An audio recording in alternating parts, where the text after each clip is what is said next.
When all the dark clouds roll away and the sun begins to shine, see my freedom from across the way. Well, it comes right in on time.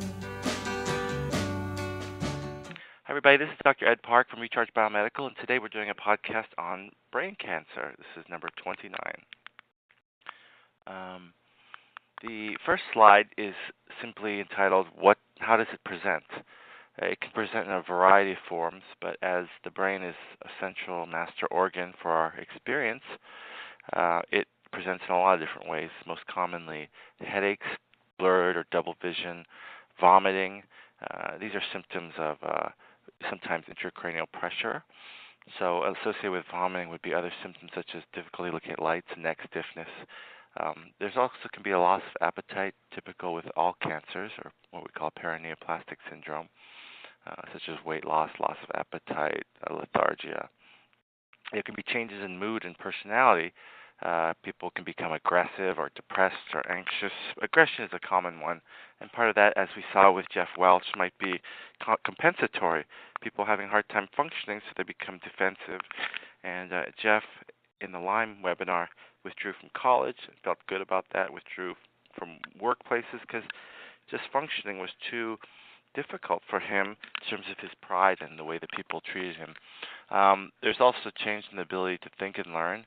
New onset seizures, which is how my father presented and was misdiagnosed initially as a vascular stroke. You can have difficulty with speech. It tends to be of a more gradual onset. First, this slide is entitled Mission Impossible, and the treatment of these first two slides are basically all you need to know about brain cancer. The treatment is surgery, chemo, radiation, and possibly immune therapy at the time. Surgery, obviously, it's tough to extirpate brain cancer. Chemotherapy is a global poison which attacks rapidly producing cells of all types. Radiation is a way to destroy cells, again, by introducing DNA errors or genetic destruction. And immune therapy, more targeted, using the body's immune system to recognize antigens or special things on the disease cells, hopefully only. On the right, we see a chart with cancer survival, 5, 10, 15, and 20 years out. 20 years, obviously, arguably a cure. And what we see here is that there are some good cancers, bad cancers. I mean, there's no good cancer, but there are some that are survivable, intact. This is a chart with all comers, mind you. So let's look at melanoma, for example, if that's on here. No, I don't see it. We can take all comers. Oh, here at the top, melanoma, 83%. Ooh, that's great. But actually, it's because you're talking about the ones that are detected and cut out. If you take metastatic disease, this chart would be quite different. So, prostate, very curable because the prostate cells retain some of their hormonal features and can be manipulated in that way. Thyroid, also very killable because of the fact that they're usually differentiated enough to absorb iodide. So iodide is like a magic bullet if you radioactivate it, and it can seek out and destroy selectively. Testes, again, hormonally treated melanoma can be cut out. Breast, the treatment has become better. Hodgkin's, again, rapidly dividing, so it can be destroyed. Uterine cancer presents with bleeding, so it's early detectable. Bladder, they have an immune therapy called BCG, which is a tuberculin virus, which uses your innate immune system. Cervix, pap smears have helped with that. Laryngeal. So we're starting to get into the poor prognosis. Rectum, because it's hard to detect. Kidney, hard to detect. Colon, down. We keep on going. Ovarian presents late. Leukemia. Brain is pretty poor, 1 out of 4. But again, that's all comers. That's younger people who do much better than older people. And then we get into the really bad ones, the GI ones, such as stomach, liver, bile duct, pancreas. These are really bad. and esophagus and lung, not so good either. To the left, we see a chart looking at where we've come from the 70s to 2007. So from the 70s to 2007, we're flatlining on these bad diseases such as pancreas, lung, brain, esophagus, and stomach. Some improvements have been seen in these other slopes. This is measured in terms of median survival, so 50% of people still living, 50% alive, possibly with disease. So we're still looking at 2 to 3 years with all the measures that we have to run out the clock and really run down the cells. Myeloma ovary. Okay, so what's the bottom line here? Cancer treatment not so effective. For brain cancer, we have, well, for cancer in general, let me digress and say that I came up with this diagram for best practices. And as we know, everything is above the ground here. If this is the ground, clinically evident cancer is sprouted. The best would be surgery, cut it out, and then you're done, like with melanoma. Localized radiation will fry the cells, hopefully preferentially the rapidly producing cancer stem cells, and least effective, most globally destructive would be chemotherapy, akin to a neutron bomb at high altitude, just Agent Orange for the cells. What we never get here talked about much is the fact that there's a pyramid under the ground, which is much more effective, and that involves natural killer cells or also the T-cell immune system able to recognize disease cells. Number 2 is the watchman of the DNA, p53. Every cell is endowed with the program to detect genetic abnormalities and kill itself. That's a prime directive of all cells, including but not limited to stem cells. And then most importantly, in my opinion, is telomere protection, which never gets discussed at all because no one's discussed it. But all this literature is showing that all the cancers are associated with shortening telomeres, and the higher the rate of shortening, or the shorter the telomeres, the worse the risk. So it makes sense that when you uncap the telomeres, you get damage, and that leads to all manner of abnormality. So this is launching into the more fringe part of the science. The first 3 slides were conventional.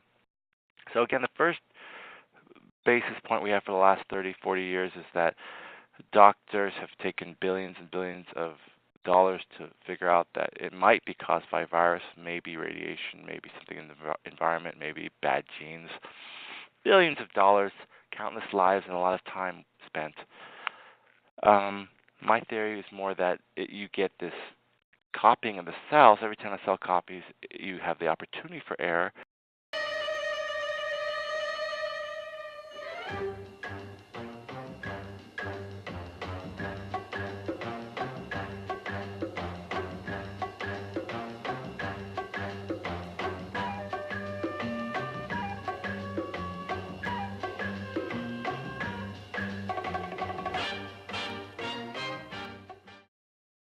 This is meant to indicate the 3 hidden elements. Natural killers would be like the riot police. P53 is that tape self-destructing. And telomere protection is this man with the 2.6 million miles on his Volvo P1800. How did he manage to make it this far with his lovely car? Well, he fixed the parts, protected them, and so yeah, it's an old car.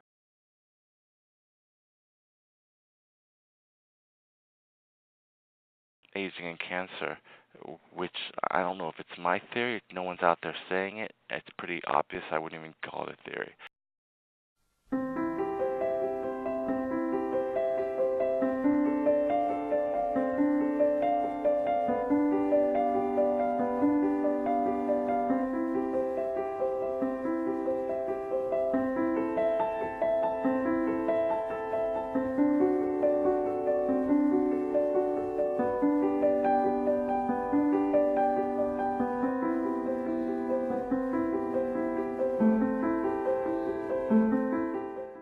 Telomere shortens in stem cells as they copy, and this is an illustration of what that looks like. So you're born with 10,000 on each end.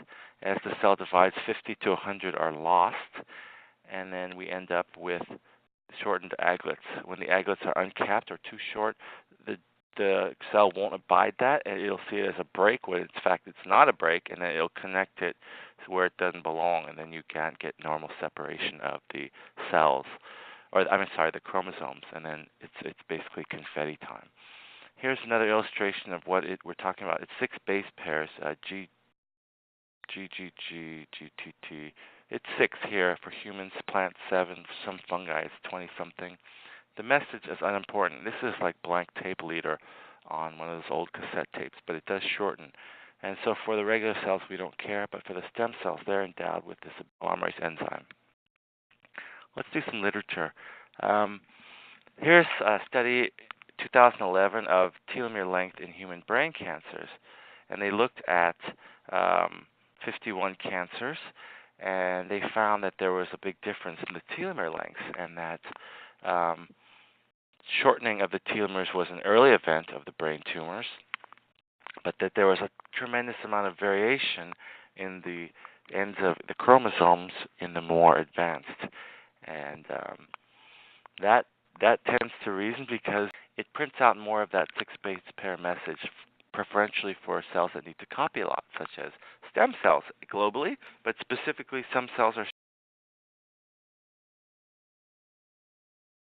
neural stem cells. When you go to sleep, you make 10,000 new brain cells for encoding memory, and so that needs to be very telomerase active, and the reason why the dreaming is so much more vivid while taking a telomerase activator.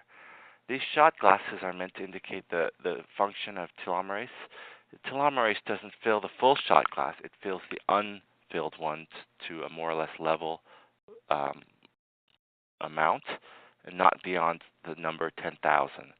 I just got my number back, and it was 9,800, so it's like a 3-year-old's telomeres after 4 years of ingesting telomerase activation. But there is an innate clipping mechanism so that it can't go too long.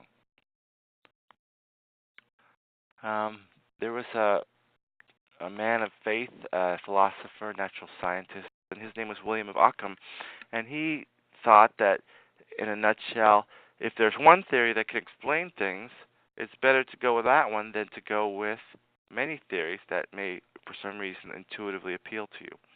And why is that relevant here? One of the 3 Nobel Prize winners, Carol Greider, was a co-author in this study dating back to '98. And when they looked at brain cancers, they found that telomerase was active in brain cancers, and more so in the higher grade ones, but it's a very small, limited observational study. But they concluded that telomerase activity is not present in normal brain tissue, right? Because we don't want normal brain tissue to grow incredibly fast. We only want the neural stem cells to be able to reproduce along with neurons, but also the glial cells that support. So anyway, they said that telomerase was bad, but if you look at the new model of cancer stem cells, the conclusion is dubious because telomerase is a proxy for stemness. So what do I mean by that?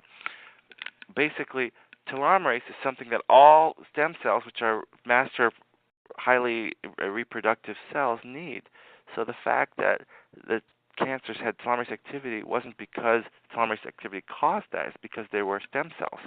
So they were really noting that there was a high degree of stemness which was retained in these tissues. This slide is all you really need to know to understand how cancer forms. And I refer you to my YouTube video called Chromosome Damage. As the wicks or the fuses are shortening, if they get too short, again, it's recognized as a break. It doesn't like the break. It connects them. So you get a double chromosome like this. These are not meant to be joined. This could be any number of 3 and 17 or whatever. So it's kind of akin to these 2 trapeze artists joined with the hands. If the hand seal is good, they could start tearing at the shoulders, at the hips, at the waist, and that's what we see happening here. At cell division, all the chromosomes line up nicely along the middle. This is called an anaphase bridge, and they get pulled apart. Well, if you pull these 2 folks apart and they don't separate the hands, what do you get? You get this. You get blue on yellow, the yellow crossed with blue. You get some with triple copies. You get some with no copies, 20 is absent. It's stuck somewhere else on all these. So it's confetti time. All these little segments are mismatched, and the further you go down this garden path, the more abnormal it's going to get. So when you do the chromosome studies of cancers, there's an infinite variety of them, and it's all permitted by the shortening of the telomeres. This slide is entitled "We Can Work It Out." In 2007, they looked at high-grade brain tumors, and they concluded that when you take these cancers, I think they put them on nude mice or incompetent immune mice. As the cells progressed, there was a reduction of the anaphase bridges, those abnormal bridges, from 25% to 0. So the system was working itself out. The disease cells, as they're copied, the p53, the watchman, was being activated and killing off those cells. However, if you introduced a telomerase inhibitor and stopped the telomerase activity, you could again reintroduce more of these damaged bridges. And so, bottom line, telomerase is all good. Shortening telomeres and poor telomerase activity is all bad. And I'm waiting for someone to tell me otherwise, other than Carol Greider in 1998. We have a standard model of cancer, and we have a stem cell model. In this case, we're talking about neural stem cell, but it could apply to anything else: pancreas, lung, breast. The standard model that we were taught in med school 20-something years ago was that you have a Frankenstein monster. You have bits and pieces, or a human that's reanimated or capacitated to be infinitely zombie-like in its activity. And then you get a loss of contact inhibition. The cell is cancerous. It has the ability to live on, and now it also can't be inhibited by appropriate contact. Or in this case, in the analogy, the cells don't play nice with other cells, and they start to climb and crawl over everyone else and don't maintain good boundaries. If you look at it a different way, if cancer is essentially stem cell disease, then you have a queen bee who lives years, the drones live months, and the drones are clones of her. Drones are clones. So these drones can only be as good as the queen in terms of the genetic integrity, and they only inherit her age. So as she ages, the drones age. Similarly, if you had a master copy and you had to photocopy it, there would be blurs, specks, rotation. Again, that's happening in this queen bee. She's getting typos, errors, and drifting badward. She's drifting in a bad direction. That's what's happening in all our stem cells.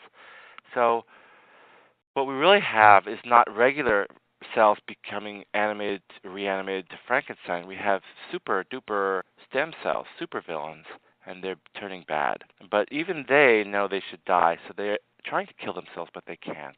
So that's the cancer stem cell model, and in particular, we see the migratory capacity is not a reactivation or a new capacity. It's like the ability to fly for a superhero. They could always do that because they're stem cells, and stem cells work like little amoebas. They crawl around and check on everyone and make sure everyone's okay, and do you need help, and do I need to take over the job? And so it's a preserved capacity. It's a preserved telomerase activity of immortality. So it's not this Frankenstein. It seems to me that makes a lot more sense. Again, Occam's razor. Better to break a superhero cell than to try and get a really damaged old normal human cell. This interesting study comes out of 2011 from Germany, and they looked at what's long been known as these neural cancer stem cells, CD133 positive. These are highly proliferative neural stem cells. In this model here, NSC, self-renewing, high telomerase activity. And they make all forms of differentiated cells, the brain cells, the neurons, but also the supporting nerve cells. The astrocytes are like little nurse cells. They nurture and maintain the neurons, and oligodendrocytes are able to create the insulation or myelin that lines the wires and keeps them conducting nicely and efficiently. In the model of tumorigenesis, all comers are included here, and that includes the Frankenstein model of an already mature adult differentiated cell mutated and becoming primitive and stem-like in 133 positivity. Also, we have the other two possibilities: a neural stem cell becoming mutated and staying stem-like, or we have a neural stem cell becoming a progenitor or less potential, more differentiated, something in the middle of like general, lieutenant, corporal.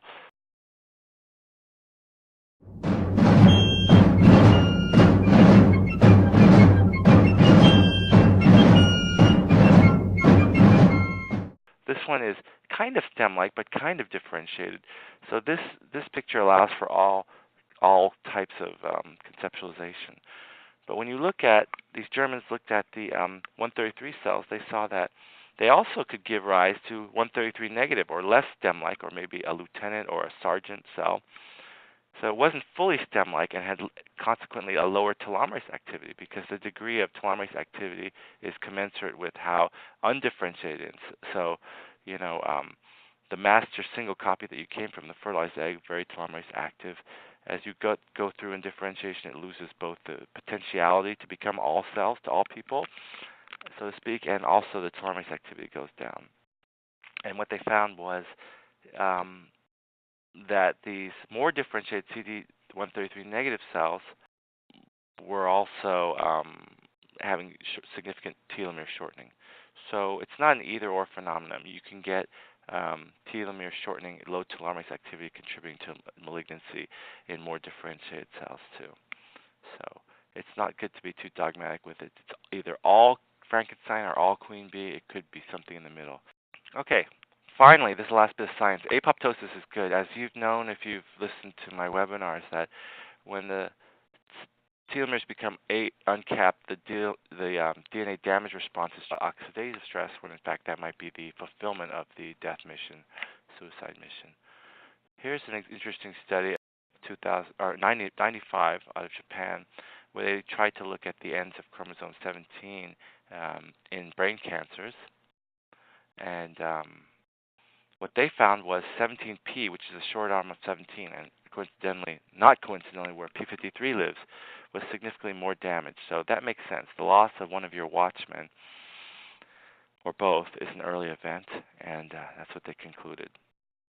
So interesting, yesterday you should all subscribe to Google Alerts and maybe type in telomere, and every day in your email box you'll get these lovely studies about telomerase biology. And I got one the day before yesterday from the Salk Institute. And it said Salk scientists have discovered that cancer drugs damage the telomere. And it sends out a stress response that kills the cell. What is that stress response? Well, you just learned about it. You just know more than most doctors and research scientists. The chemo is writing errors. It's damaging your stem cells, and the hope is to engage the natural self-defense mechanism, the self-destruct mechanism, the tape self-destructing for Mr. Phelps. So guess what? All our poisons work only by trying to get the cell to do what it wants to do. Again, the middle tier of the hidden pyramid. All our feeble attempts to cure cancer are mediated through an intact cellular defense mechanism. What is that tantamount to? Well, that's tantamount to fixing cars from junkyards. We're talking about damaged cells, 80-year-old, 70-year-old cells, asking them to fulfill their mission. Hey, if they could have fulfilled their mission, they would have done so before. They wouldn't be cancerous. So that's probably the reason we have trouble killing cancer, because maybe we're impairing the immune system, but we're also dealing with damaged goods. In a sense, we're really beating a dead horse. These horses are tired, they're doing their best, maybe they're dysfunctional, maybe they're trying to kill themselves, but we go in and we poison them and we radiate them further, hoping that we can get their natural healthy defenses to kick in. Not very likely. So again, we return to the gentleman with the 2.6 million mile Volvo. Where does he get his parts? He keeps them healthy before they break. He goes to a store where he can buy parts for his 1970 whatever Volvo, and it's ticking. Takes a licking and it keeps on ticking. All right, let's get over that science and turn to something much more interesting. This is the first case. My father passed of brain cancer, so it was really sad when my friend's dad got brain cancer, and I tried to get him to take TA65, knowing about case number 2, having read that letter several years before. He was then 62. In September of '07, he had a weird feeling on his face, especially when playing golf, and became a little more quick to anger. He went to his workup, and they saw an elevated PSA, which is part of the standard malignancy workup. They did probably what was a metastatic workup in the face of mental status changes, and they X-ray of the skull led to MRI, led to the discovery of a brain mass. And he neglected to tell his family for 6 months, thinking he was probably not going to make it anyway. Why burden them? So he was discovered 6 months later to have a biopsy showing a grade 2 to 3, pretty high grade oligodendroglioma, and that was May of '08. But the clock had been running since September of '07. In July of '08, it was deemed inoperable, and he was given whole brain radiation. I believe it could have been stereotactic, but I'm not privy to those records. And then he was given the standard therapy, which is Temodar, despite which the disease progressed. He then took Avastin, which is an angiogenesis inhibitor, and there was no improvement. The low dose of Avastin plus carboplatin did seem to stabilize the disease for a while. And then they offered him salvage Temodar in 2009 for another 10 months. And despite this, the tumor continued to grow and his symptoms became worsened. Here is the MR taken, let's see, almost 2 years after initial presentation. So it's slow growing.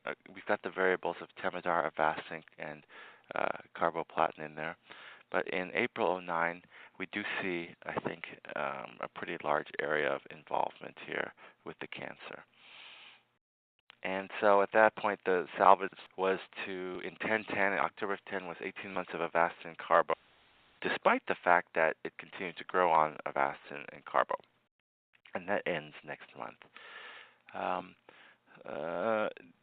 I had a really difficult time convincing him that TA was going to be anything good, and his brother-in-law was furious about even my friend introducing the idea, and they were very scared to even, to this day, tell anybody that they're taking it.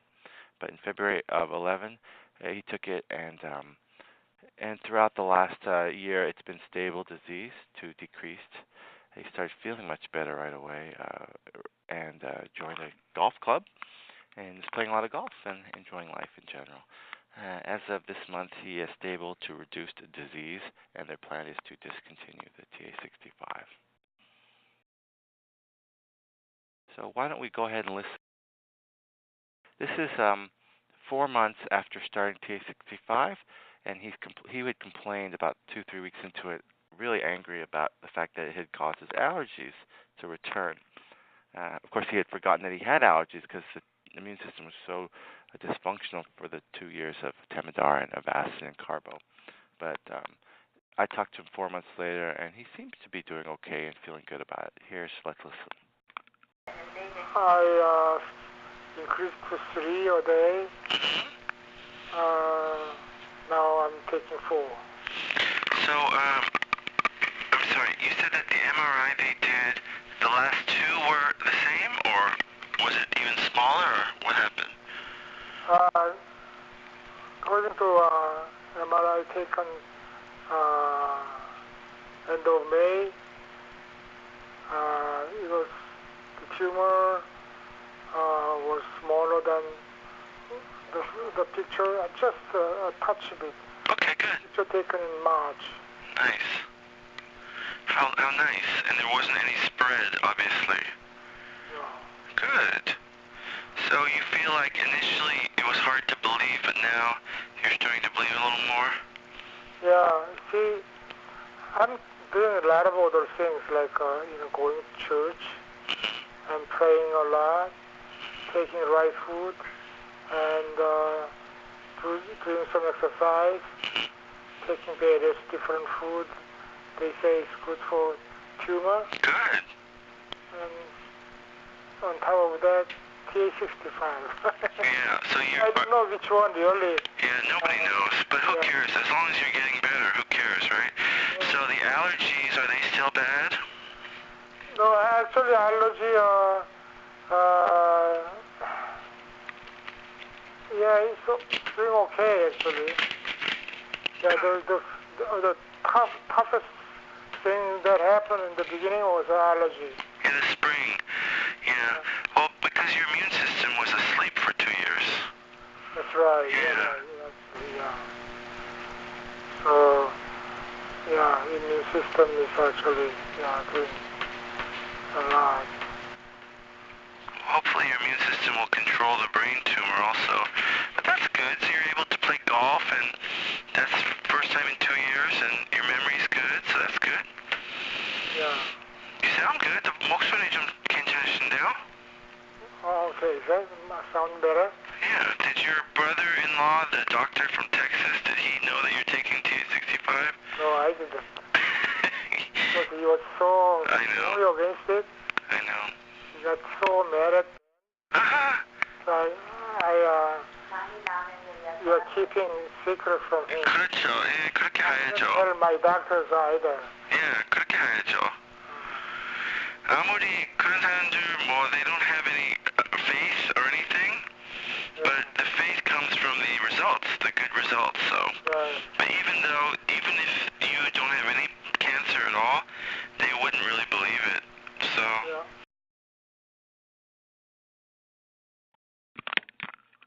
okay, so that was June of last year, 4 months after starting TA65, and mind you, the disease had progressed on all the current active agents.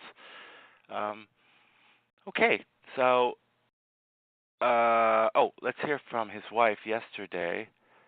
We spoke and see what she has to say. This is anonymous. We're not going to use his name, okay? Okay. Okay, so your husband now is 66 years old, Yeah. healthy all his life. He had a prostate cancer that he knew about. Okay. No surgery yet. They haven't done anything. Right? No. No radiation, no hormones. Oh, no. Just took flutamide Flutamide. Okay. medicine. Yeah. But they're not going to do anything for it, right? They're going to. What are they going to do? They're gonna do. I think they next April 3rd he's gonna finish his chemo for brain tumor. Huh? I think on April. I think beginning of April. Okay. That's the last his chemo. Then his urology is gonna, I think, give him chemo because they cannot do chemo. This and that too. Since he has a brain tumor, he cannot. Yeah. Okay. So are they going to do a prostatectomy? Are they going to do surgery? I don't think so. I'm not sure. I think they don't do anything because he has the brain tumor. Yes. Okay. That's more important. No problem. So they don't know whether he's gonna survive. Yes, or not. I understand. So the tumor hasn't grown. His tumor is not shrinking. No. It's the same. Shrinking. They don't say those kind of things. They said good all the time. Good. Stable. Yeah, stable. Okay. So, but he's happy. He's happy to see your husband, though. Oh yeah, So that's why they invite him to UCLA. That thing. Well, he's a good patient then. He's not getting sick. He said he's a very good patient. Why? I don't know. That's what doctor think because we following all the time what doctor order. We're always on time there. We do everything what doctor said. We follow. Okay. Did he say most people live this long and do this well? We don't know because we don't know Okay. those kind of things. Okay. So, but you said he would come in, not the nurse, but the doctor would say, "Oh my God, you're doing so well." He is very one of his best patients. That's what he said. Okay. Okay. Monday. Okay. So you don't want them to know anything about TA65, right? No. Okay, because you're afraid of what? Why? Why you want them to know? No. I don't care one way or the other. I understand that you're afraid of telling them because you think they're going to kick you off the insurance? No, because if anything goes wrong, they blame on that. Do you That's think? why we Okay. don't know. Okay. So you're afraid to That's get why. kicked off the insurance. No, I don't know. So that's what my husband think. He's very cautious man, Okay. very careful. That's Yeah. fine. So, okay, good stuff. So, do you Yes. do you feel like he's doing okay or feeling good? Did Who? you My did you husband? did you expect him to be alive 4 years later? Oh yeah. Okay. Good. I wish he can live even 10 years more, Good. but that's my hope. But I don't know. How's his quality of life? Oh, his quality of life is good because he plays golf, even though he play 9 hole because he doesn't go. He can play 18 because we are member here, private. Okay. Has your husband gotten any colds or flus since last year? I don't remember. Not that you remember. Yeah, I think he has allergy all the time. But I don't think so. No cold, only allergy, I notice. Okay. Did he used to get colds and flus in the winter? No. Yeah, sometimes, yeah, before. But he's very careful. Okay. Since he has he's very careful. Okay, so that's yesterday. So we'll keep our fingers crossed for his memoir in early April, and maybe keep you up to date. But again, they're very much on the down low and keeping it a secret from everyone.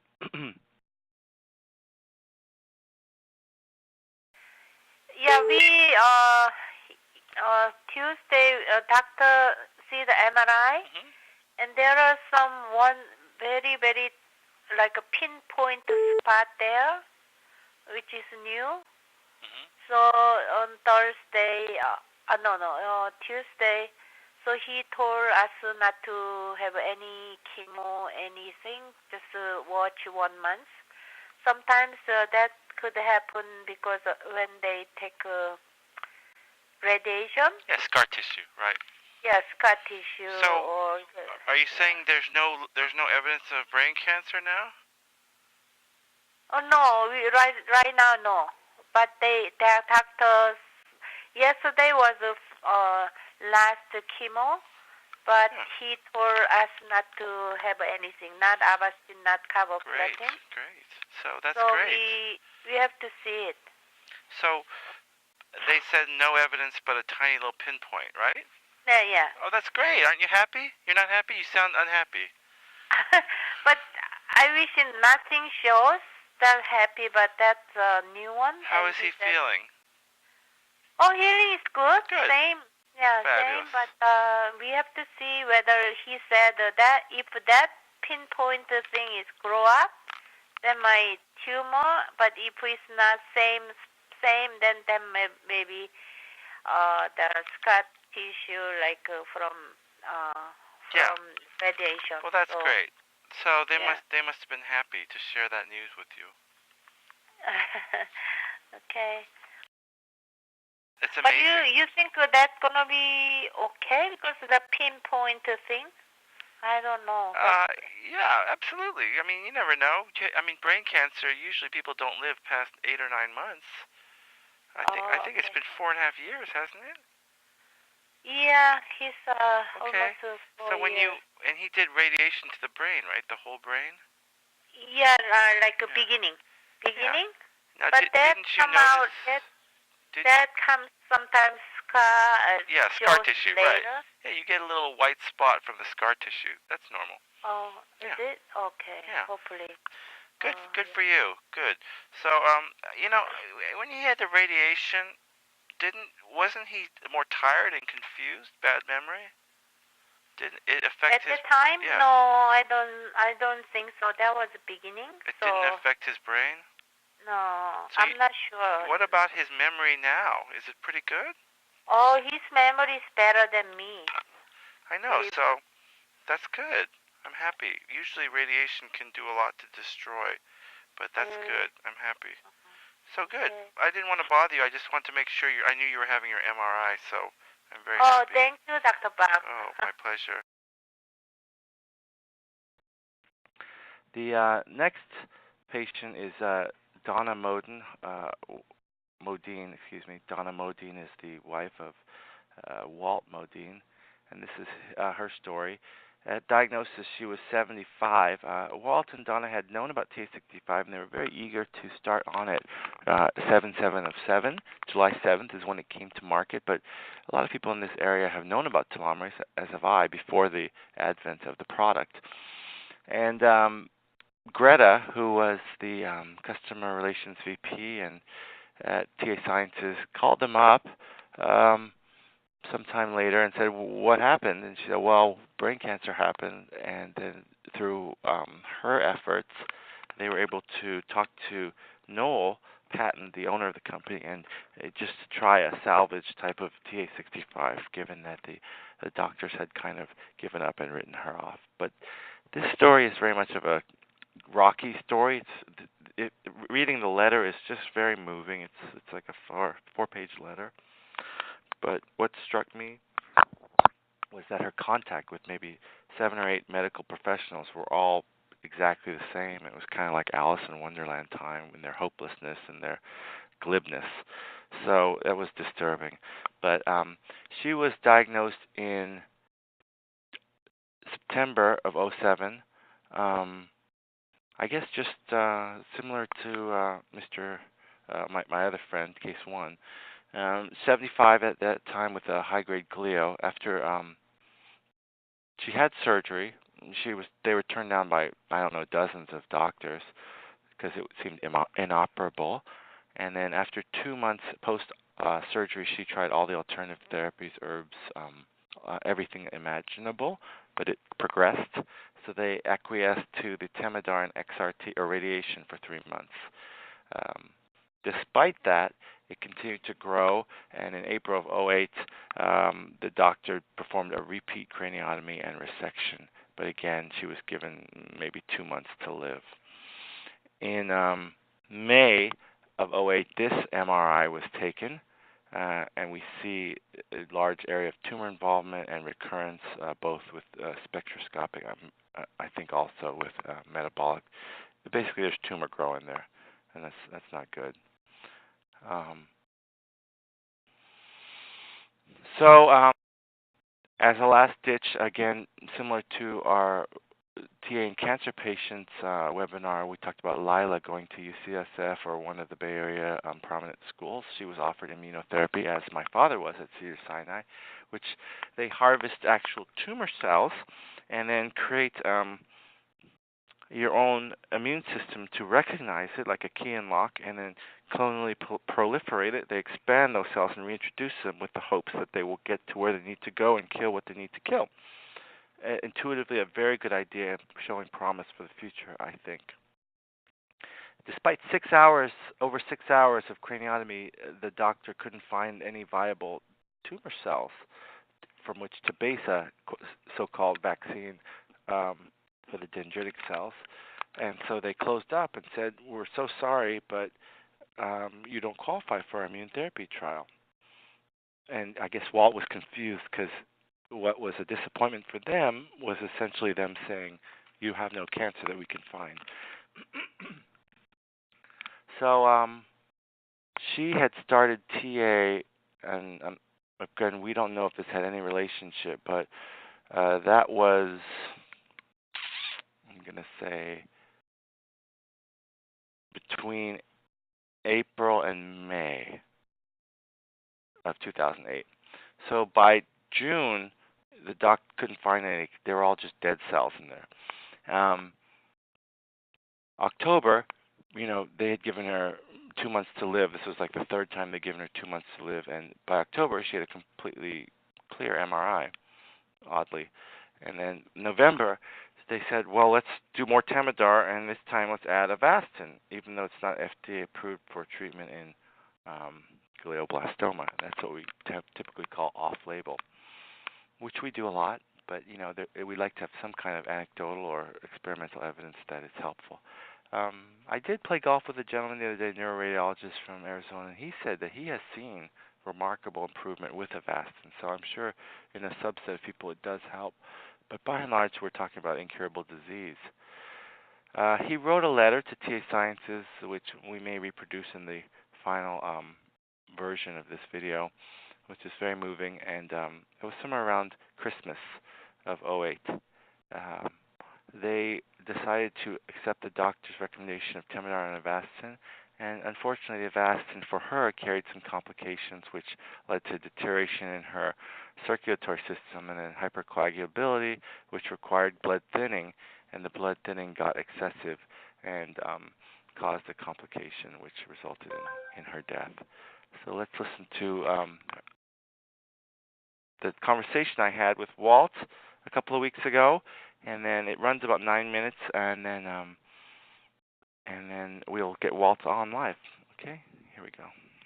So let me tell you about myself. I've been taking TA65 since '07 when my own father passed of brain cancer. He had a glio, and so in reading your letter to TA Sciences, it really kind of struck a nerve, all the things that you guys had to endure. So I really wanted to follow up and kind of close the loop on that wonderful letter that you had sent. Was this '09 that you sent this? Yes. Yeah. So tell me, I'm so sorry, when did she pass? She passed away May 19th, 2009. And there were a lot of circumstances behind her passing away. You know, you have to look at glioblastoma multiforme. Any type of glio is a death sentence if you're over 40. Oh, definitely. Definitely. Yeah, my own father passed of that, I think, in '07, '06. And he, being a physician, knew what the prospects were, and yeah, he went through all the hoops and did all the things. It was very you know, sad. and in 20 years of research, I mean, they have Temodar and Avastin. I mean, they have nothing. Yeah.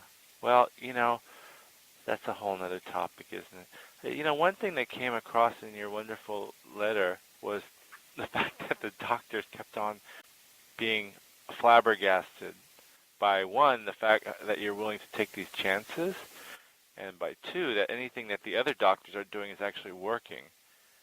I mean, that tone of hopelessness just comes across. So things must have really progressed quickly after the writing of this letter then.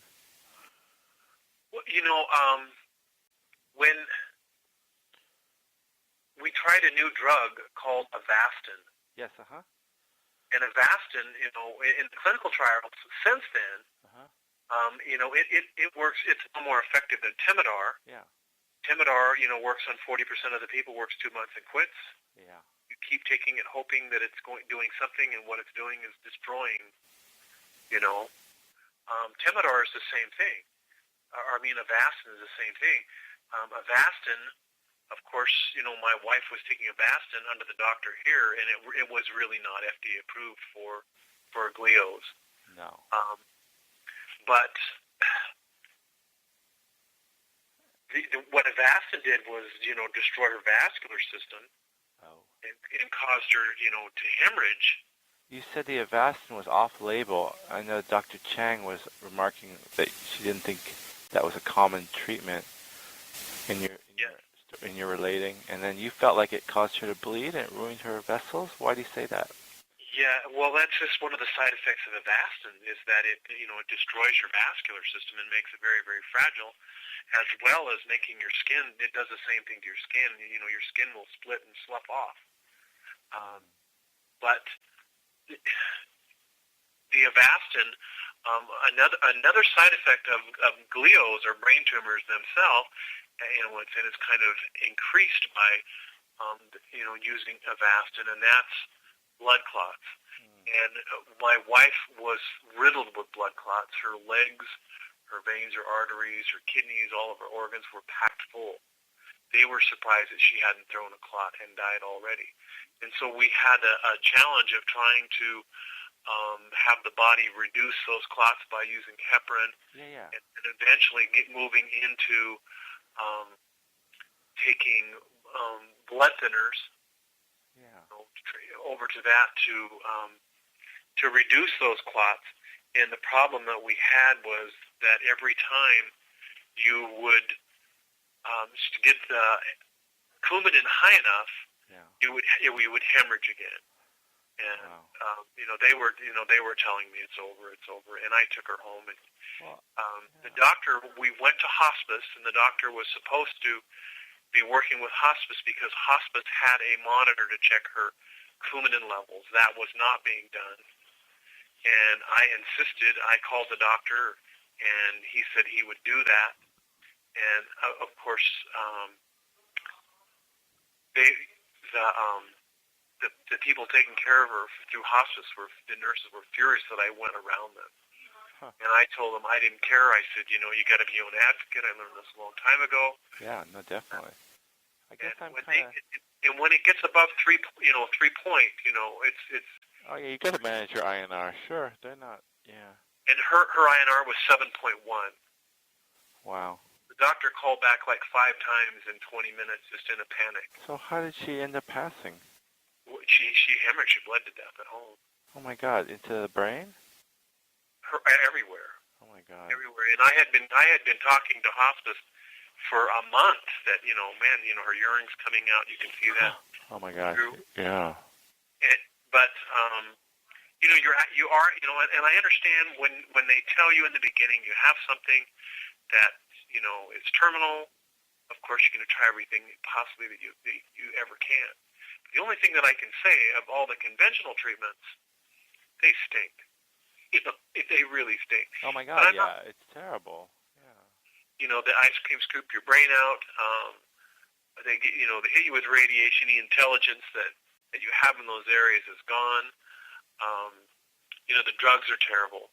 I guess I don't really understand what happened between the writing of this letter, because it kind of has the tone where you're kind of on an upbeat note, even though you've been through the ringer and back. Like, and I have, and the hope is TA65. I'm telling you. well, I don't understand what happened at the end of this letter then, because I got this very happy letter, and then after that it must have all gone downhill. But is it think because of the Avastin and the bleeding and the vasculature and the INR? Well, my wife taking the T65.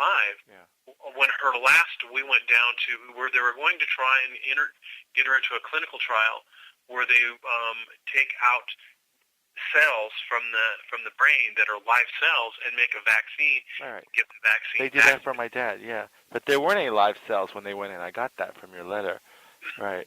And I absolutely attribute that to TA65. So then, why did you guys elect to stay on the Avastin and Temodar? It's conventional treatment, and you go in and do that. You're hoping. It sounds like you're pretty skeptical of conventional treatment because they're all telling you what they're giving you doesn't work, though. Well, they tell you that they insist. Yeah. They insist. Yeah. When we went in and did the first surgeries, and we're going to try everything alternative that we know on the planet, and then they insist that you take radiation. They do. You're right. And chemo. And then you take it, and it does nothing, and they say, well, we didn't think it would do anything. Anyhow, it doesn't work on glios. It's so sad, isn't it? And why was the Avastin recommended, do you think? There's nothing else. I mean, they've done Temodar, and you've gone past your 2 months that it would work, and it's doing nothing. And you're looking for something else, trying to save somebody else's life. Right. So you felt kind of bullied then by the medical establishment. Yeah, I did. Yeah. I did. But I'm not saying that they're bad. No. It's just what it is. But yeah. They've been saying this 20 years and they got nothing. I'm going to do a show on brain tumors one day because my dad did have that, and my best friend's dad is now taking T65. But I think that you have a very interesting voice on this matter too, because you're able to hold both thoughts in your head, both the fact that there's got to be something better, but then we're going to have some faith in the process too, and kind of you have a lot of insight, and hopefully the time has given you some perspective also. Well, and I honestly believe that Th65 is a powerful tool. Yeah. I believe that it will stabilize telomeres. I think you're going to stabilize the cancer growth. Yeah. I think they have the cure for cancer. I've seen some things. You're not the first person, especially with that unfortunate brain tumor. I just wish it had been available for my dad, but Oh, me too. Yeah. I think that that's a more reliable approach. I don't know if you can use both of them or whatever means that. Well, it's complementary, isn't it? I think so. But I just really love what you wrote here, and it really it moved me. It moved me a bit. I just don't know. Would you be willing to participate maybe in some way if we do a live webinar on brain cancer? Sure, absolutely. Okay, because I know there's a lot of people who are still, and everyone's journey is the same, isn't it? You always trust and you think maybe you'll be the one in a million, but no one ever really says it's curable, do they? No, they never do. And yet they put these poisons in you, Well, and when we found Dr. Ross to remove the first tumor, you're thinking, oh my gosh, you're cured, you're saved, and of course, he does the surgery and he says the good news is we got it all, the bad news is you got 2 months. Isn't that crazy? I know. Well, they're saying they got all visible, but because of the nature of how it spreads down the tracks, it's really hard to eradicate. It's amazing, isn't it? I've done thousands of these, and I have no survivors. I hope you're my first. Well, I got this really sad patient. My best friend's dad is taking it, and it's just so sad because he's so scared of the doctors. And, his brain cancer's been shrinking, and he's feeling great, and he looks amazing. And he's just taking chemo because he's afraid of them. It's sad. It's sad. He's only doing chemo? Well, he's done them all, but he's doing another round because they are surprised he's alive. So there's like, oh, if you're still alive, let us give you more chemo. And then his tumor has been shrinking while he's been taking the TA65. So I have a hard time understanding what they're trying to get. If it's getting better, how much better can it get? Yeah, that's exactly how I feel too. I would do the TA65, and I wouldn't do anything else if it was me. Knowing what you know, right? Yeah. I know, but it's so hard, so hard to make that decision, isn't it? Well, the interesting thing, when she was at the house, I took her glasses over for her to read. She goes, "Oh no, I don't need those anymore." I know, right? Well, those are the other collateral effects, aren't they? That the lens softens and you don't need. And the skin, I'm sure, was amazing, right? Yeah, her skin was beautiful. Her skin was absolutely gorgeous. How many were she taking? I think she took 4 pills a day. 4 pills, and that despite the Avastin towards the end, right? Her skin was pretty good. Yes. Wow. Well. See, when I took her home, from the hospital, I mean, she had steri strips all over the place. And I took her home, and when the hospice came back out, and when they said, "Oh my gosh, I can't believe her skin. I can't believe this feeling like this." I can't. Right. And it's from the TA65. You do. It really causes the skin to heal fast. Okay, so that was an interesting conversation. I'd like to open it up now to calls. So there's a couple ways to do this. Go ahead and type in the meeting chat your phone number, and we'll unmute you. Or you can raise a flag next to your name by clicking to the right of your name, and we'll call on you. And, I'd like to get Walt in first, and let's say hello. Hey, Walt. How are you? Good. How are you? I'm all right, thanks. So did you get a chance to listen in? Yeah, it's been a great program. Oh, thank you. So I'm sure people want to ask you questions. What were your initial thoughts listening to the whole story? My heart just pours out to them. I mean, I remember being there with my wife, how hard it was to discover, and then to be told and realize that what you have is that you're not going to get better, that they have nothing. And, you approach those treatments. I remember how graceful she was about it, and how,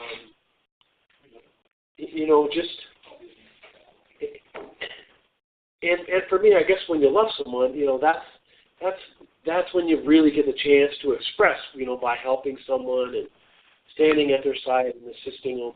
But when you have Temodar, for example, the instructions you get is that you have to use a rubber glove, and you can't touch it with your fingers. If you touch your eye, go blind, and then yet you're supposed to give it to that person to put it in their mouth. It's really hard for me to do those things. But what a challenging ride it was. I wish she was still here today, and I'm so grateful that I was to be able to be standing at her side, holding her hand when she passed away, and to be able to have all the time that I had with her. But in all of this, I have compassion for anyone else who's going through this same journey. The only thing that I can tell you is that the conventional treatments, they stink.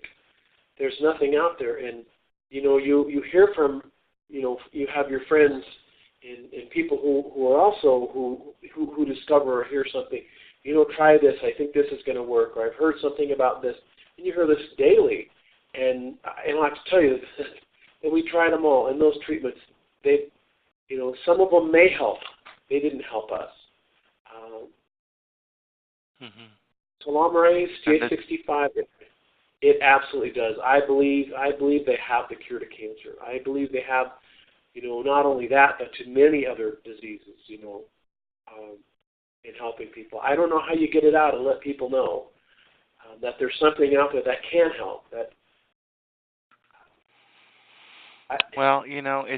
I'm trying with the webinars, but I'm pretty sure this is going to be a big problem for the medical establishment to swallow.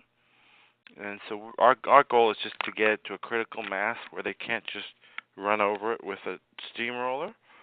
But that's very dubious. I give it a high probability of being shut down within the next 2 years. So, but that's just and that's crazy. When you look at the cost, I mean, my wife had 3 surgeries where they just went in and basically ice cream scooped her brain out with the scooper, a quarter of her brain each time. And each one of those surgeries were over $300,000. The Avastin and Temodar, I think Temodar was $7,000 a month. I think the Avastin was like $17,000 a month. And I realize that TA65 is not a product that's given away, but it's minuscule to the cost of going through all the other journeys and having to pay for conventional treatments. Sadly, a lot of people make a lot of money off of people being sick. It is. I don't know how much more simply I can state it than that. I mean, publishing. I think what we need is a little bit of a paradigm shift here. It seems obvious to me, I could be wrong, what causes cancer in most cases. And if you look at a car on the lot today and you take it out 1,000,000 miles, guess what? Every organ. So there is something to be said for the fact that it's just wear and tear on the organs from copying over and over again.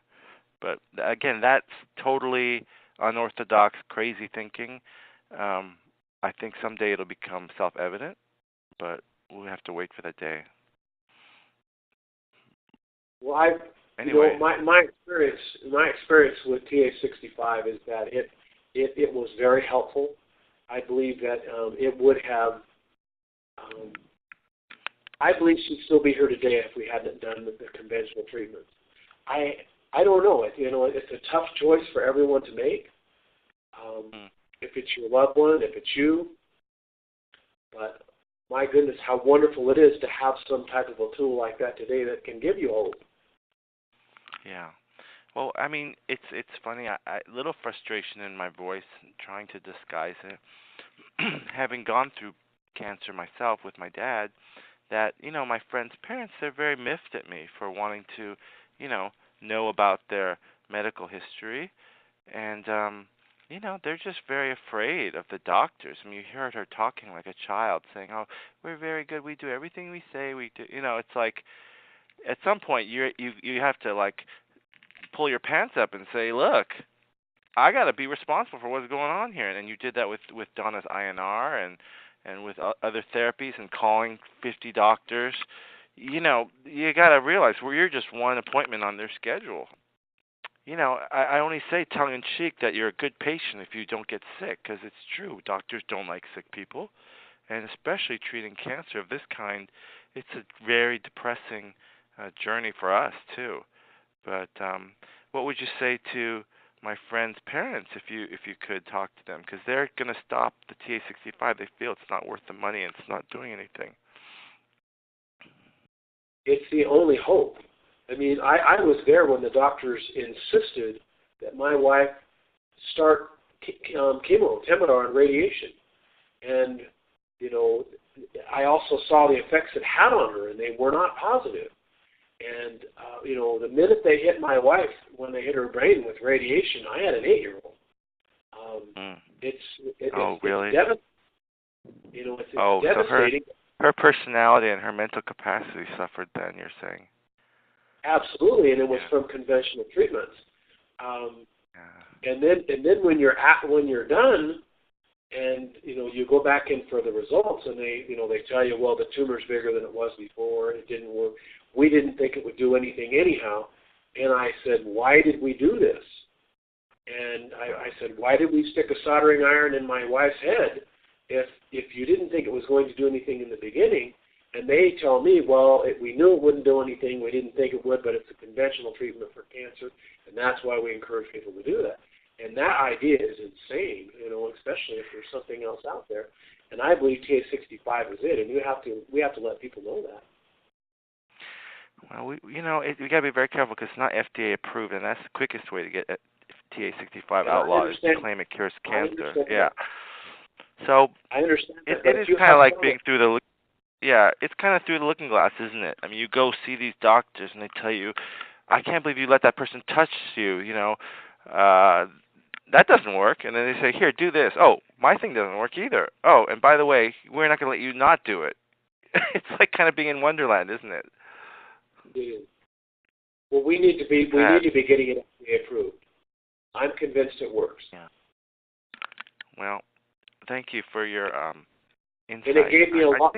It gave me quality time with my wife that I would have never had. Yeah. I look at, my friends' parents, and they're 4.5 years out from brain cancer, and they're like, oh, of course we're going to live.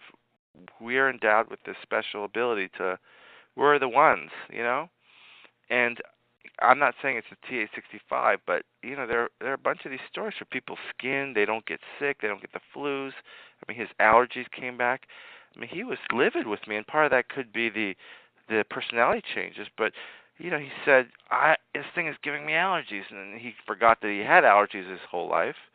And I said, well, you could take a Claritin, and I mean, he didn't see the forest for the trees, and now they're about to leave the forest, and just I'm saddened by it. But again, you can only do so much, right?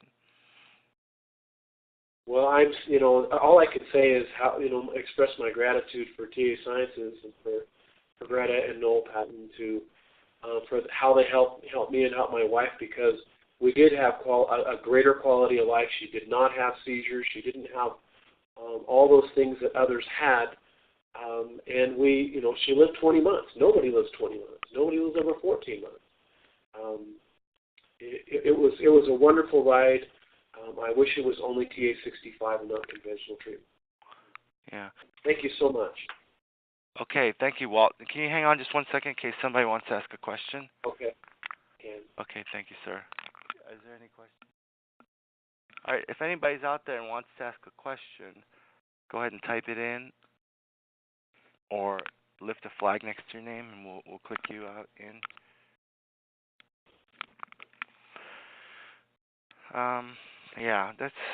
Thank you so much for sharing your story. It's amazing. It's the same story we all have, but I think that you did everything you could, and you should be commended. Next, I did a show on PMR. It's kind of funny.